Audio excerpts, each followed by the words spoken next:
Hello lovelies and welcome back to my channel. In this video we're going to talk about how sugar fits in our weight loss journey, when should we have it, how much we should have, and what type of sugar should we consume. Coming right up. 3, 2, 1. By the way, if you're new here, my name is Sepi and I've lost about 50 pounds over the past few years and I've been able to keep it off. I also got a certification in nutrition from Stanford University recently, so I'm so excited to share all of my knowledge in this channel with you guys. So if you're excited, make sure you give this video a thumbs up and subscribe to my channel so you never miss a video from me. So before I can tell you how much sugar you should be consuming, because this is a general video and I don't know you specifically, I have to tell you that the weight loss journey usually in my programs breaks into 3 different parts. The first part is the bridging part, the second part is the diet, the third part is the extreme weight loss. So in the bridging phase, your calorie is not really changing. What we're doing is that we're bridging into a healthier lifestyle. So what we're doing is that we're cleaning up your diet. So you're switching between some of the really unhealthy snacks that you're having right now into more healthier snacks, but very gradually. During this phase, you're gonna lose about 3 to 5 pounds. What you're doing is that you're switching from very sugary snacks that you're having right now. So let's say whether it could be ice cream or Nutella, and you're switching to things that you do like a little less. During the bridging phase, we're reducing your added sugar intake from 20% to 90%, so you're almost left with nothing by the end of the bridging phase. Now, this can take longer for some people and it could be shorter for some other people. It doesn't matter, you just have to take your time with it and make sure you don't rush the process so you can actually stick with this routine. Now, for the diet phase, when you start dieting, you have to be consuming less than 10%. Most diets and coaches, they recommend you to have at least 10% of added sugar so you don't crash, but I don't really believe in that. Why? Because you're consuming about 2,300 calories a day. 10% of that is 230 calories. 1 gram of sugar has 4 calories. So if you do the calculation, you're going to have about 57.5 grams of sugar. And in my opinion, that's still a lot of added sugar, which I don't like for my clients. I don't think it's healthy and I don't like to have that unless if the client really wants to stick to the added sugar process.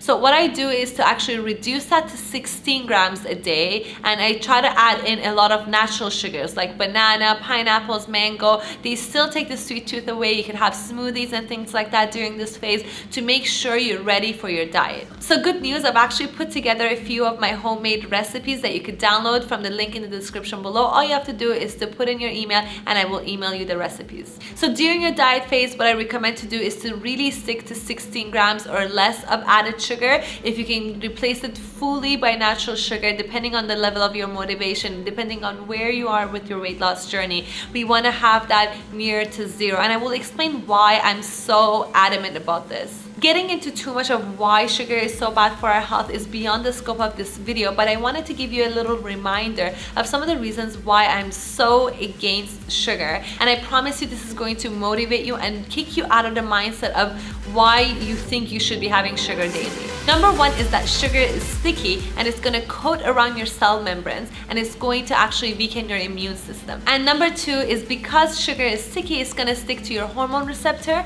and it's going to cause a lot of problems such as insulin sensitivity. It's going to raise your blood pressure, it's going to cause sexual dysfunction, it's going to cause diabetes and weight gain. Number 3, and this is something that most women should be aware of, is that it sticks to your collagen and it stiffens it. When that happens, it's going to cause wrinkle in your skin and it's also going to cause a lot of joint problems such as arthritis. Number 4, another thing sugar does is that it changes the surface markers of your white blood cells.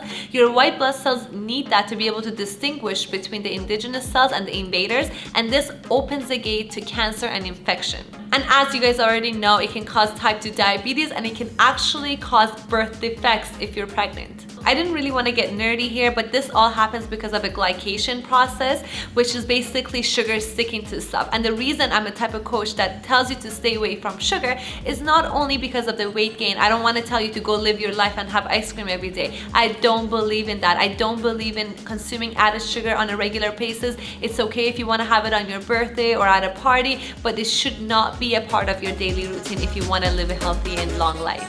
So as we're moving into the more extreme type of a weight loss, and you have to make sure you don't do this all of a sudden when you start doing the weight loss, because you don't give yourself any room to lower your sugar. So when you're at the end of your weight loss and you're trying to lose the last 10 or 15 pounds like myself, you have to make sure you're only consuming natural sugars in form of fruits and vegetables.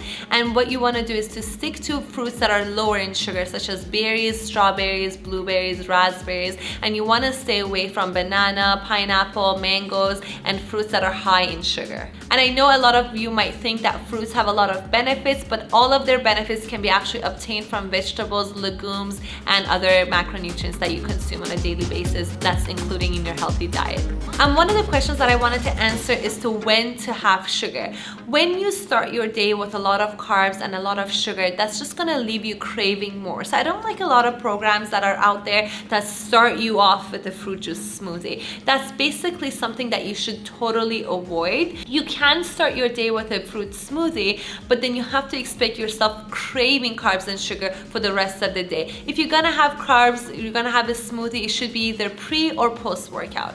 I also wanted to talk about the 2 reasons I don't like fruit juices. So one of the reasons I don't like fruit juice is because we take the fiber away completely. And it's so important to have the fruit with its fiber, because fiber is going to help it digest, it's going to help the nutrient to get absorbed to your body. So if you actually take that away, you're left with water and fructose, which is really bad for you. And all it's going to do is gonna spike your insulin and it's going to make you gain weight. So I would stay away from fruit juice for this reason. Another reason I don't like fruit juice is because we actually consume more than we should.